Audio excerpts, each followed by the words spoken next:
Once students understand what resilience really is, they learn that they might not have that capability quite yet. But what's wonderful is that the teachers that we have, like Dr. Con Jordan and so forth, they all teach the students that resilience is a learnable skill. It's something that they can practice at, and it's something that they can ultimately achieve and help them succeed at both school, with their personal relationships, with their family, and really any domain in life. The committee chose resilience because it's so critically important for our undergraduate students to be able to master this skill. It's to know that it's not something that you're born with, it's something that you have to learn how to do. Being resilient means to me being able to persevere through any challenge life throws at you while staying positive and happy through those challenges. Fighting the battle. No matter how hard the process gets, no matter how many times you fall on the ground, you get yourself back up and you keep on going with a smile on your face.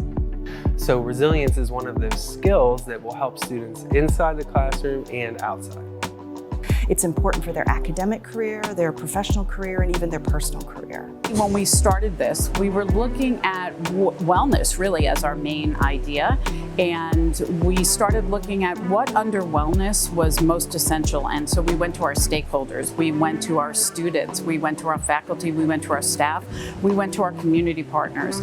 And one thing that came out over and over and again is that ability to bounce back, right?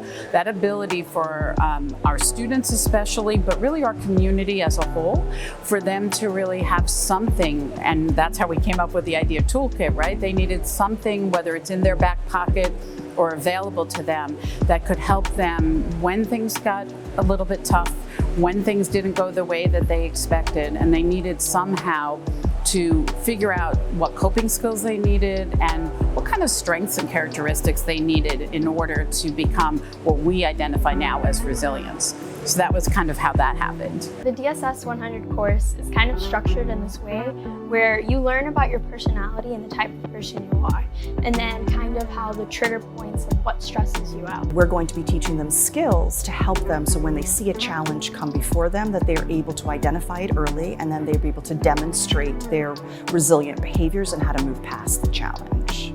There was one event I went with me and my roommate where you had a pot and you planted seeds and you took it back to your dorm, and you were supposed to give it like the proper amount of sun and water so it grew. And I related that to my own personal growth. Like the right amount of care you give yourself, you'll like grow and blossom like the plant. Students really appreciate the pivot from theory and putting that into a practical way of developing their resilience.